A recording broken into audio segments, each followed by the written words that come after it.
Hey guys, it's Drew again. Have you ever said the phrase, I met someone online and had your family and friends look at you strange? Well, I want to talk about the first person that I got to say that phrase about within this community. He's a passionate collector, so passionate that he actually wrote a book about his journey. Let's check it out.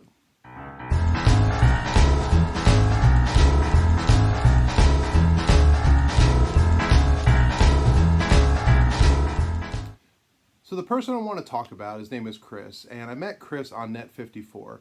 I was brand new on the site, and I was just getting used to how it worked and everything. And you start to find different people that comment within your threads. And Chris was a guy that he and I clicked, and we started to talk about stories and stuff through comments and then private messages. Finally, we exchanged phone numbers and talked on the phone. Well, Chris lives a few states away from me, and I just happened to be about, I don't know, 6 months after this point on a trip, and I was going near the town where he lived, and he invited me and another friend who was with me to stop by at his house. So I stopped by Chris's house, and I met him for the first time personally, and got to see his collection. And I just want to say, what Chris did with his collection is just insane. So I'm going to show you some pictures of his collection, or at least his card room. And Chris's card room, it's like what all of us would dream to have. So let me explain. I walked into his house, met him. We went and we walked into a room, and it looked interesting. There was a pool table, and then there was some posters on the wall. There was some baseball cards on a table in the corner, but it wasn't anything extravagant. And I knew about Chris and I knew about his collection, but what I didn't know was, where all the good stuff was, so to speak. And he's got this huge grin on his face. He's like a little kid. He was super excited. And he's like, "You want to see something really cool?" And he pointed over, and there was a bookcase on the wall. And, typical bookcase, some trophies, books, whatever. And he said, "Check this out." And he went over and he did this thing. It was like out of a movie. And he switched this thing and twisted it around and whatever. And all of a sudden, pop, and it started to swing open. And he had a small room built as a hidden room behind this bookcase, and this is where he housed his collection. And you can see he has, first of all, an insane collection. Second thing you might notice is there are no graded cards. Chris is a raw vintage collector. And if he gets a card that's graded, he breaks it out. Third thing you might notice is that his cards are all in screw downs, and he's gotten a little grief for this, but I gotta be honest, I've heard him talk about it, I've seen them. He knows how to do screw downs, and they don't damage the cards. Just like anything else, if you use things properly, then they actually can be an aid and not be a hindrance. The next thing you might notice is how OCD he is. These things are lined up perfectly, and when I would go to his house, which I did a few more times after this first meeting, I would take a card and I would just shift it a little bit, and it drove him nuts to see one out of line. But he's got an amazing collection, all post-war vintage cards, and his collection includes just tops for the most part. At the very end, you may see some Bowmans and stuff, but he is a tops guy through and through. And then finally, as you turn around, he had a mural painted. And this mural, he's a friend who was an artist, and he painted all of his favorite baseball cards on this mural. It was just incredible to go into this room and just to look around. It's like a museum.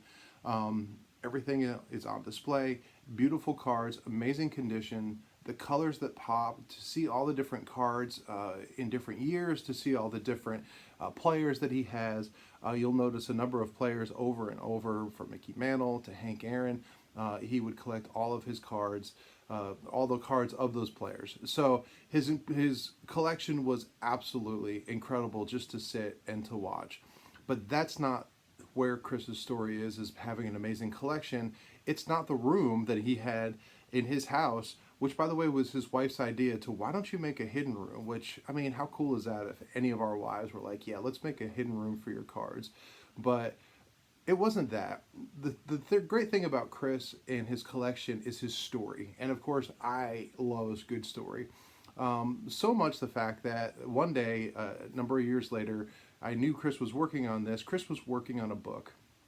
And it was a tribute book to his collection and to his journey. And one day, what he did was, I got a package in the mail from him, and inside was his book.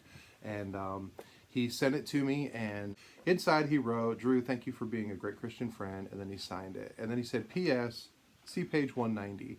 And this part was a definite surprise. So as I flipped through the book to see page 190, he actually included a chapter about me. And this talks about me and my journey.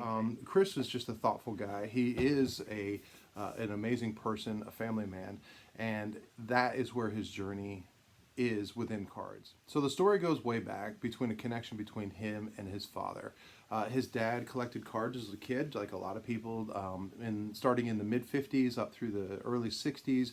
And he had, cards like anybody else from that era where he would buy packs and put them together. And because at the time the D team was the Yankees, he became a Yankee fan and especially a Mickey Mantle fan. And he was always looking for Mickey Mantle cards. He was always looking for Yankee cards. And according to Chris, he would get cards and he would actually have baseball games using the cards and whatever. And he had this passion as a young kid, but like the story goes, for so many people, as he grew older, he grew out of cards. By the late 70s, was not much into cards, but at this point, Chris was around as a little boy, and Chris's mom thought how much fun, brought some baseball packs. And it sort of reignited this passion for buying packs and putting sets together. And they did this for a number of years.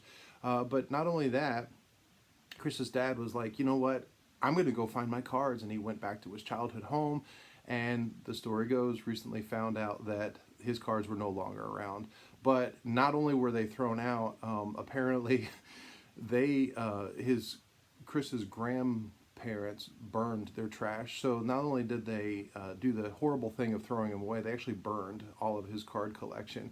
And this kind of fueled a passion to try to find some cards. And somewhere along the way, they went to a local flea market, and in this flea market was a little booth that sold baseball cards. And Chris and his dad would buy cards, they'd buy packs, again trying to put sets together, finding their favorite players, this and that. But there were some older cards, and this made Chris's father remember his passion for collecting as a kid. And he started buying these cards and telling the stories. I remember this card, I remember this set, and he would talk about when he would get this card, or we had this card and we played this game. Well, this was this connection between a father and a son over baseball cards. It was a connection that a lot of us have had with our fathers, or maybe we have with our kids. One day he went into this little flea market thing, and this guy had a baseball card binder, and it was just the pages, the 9-pocket pages. And they thought, oh, what a great way to protect cards, because at this point they were just in a shoebox or in some kind of a box. And they bought this binder and they took them home and they were putting cards in.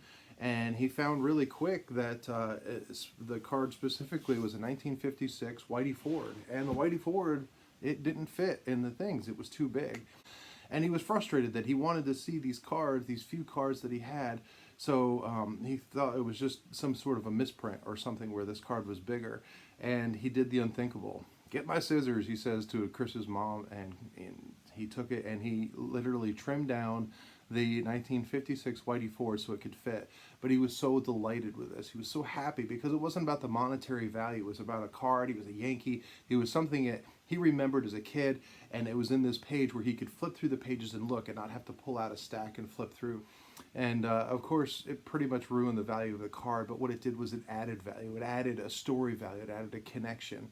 Unfortunately, Chris's father passed away at a young age of cancer, and this was a very hard thing, I know, for Chris. He was very, very close to his dad. He inherited his collection, his dad's collection, and actually what Chris did was, instead of keeping it separated from the cards that he had collected, what he did was he combined them together. And as you look through those pictures, or if I went in his room, he would look and say, well, that was Dad's card, and this one was Dad's card. And in there is this Whitey Ford. And if you look closely compared to the cards around, it is a little bit more narrow. And, you can think, like, cringe and be like, oh my gosh, he trimmed a card, it's terrible. But for Chris, he doesn't care. He remembers that day sitting at his kitchen table with his dad and his mom getting the scissors and remembering trimming this card down, and the joy that his dad had that he could now look at a card and a page. And that's the thing about this hobby is we make connections, and sometimes you get really close and then you sort of fade in and out with friendships. The friendships don't really end. I could still call Chris if I needed to, and just and talk about life. We could talk about, you know, our kids are growing. I know his oldest son just recently graduated college.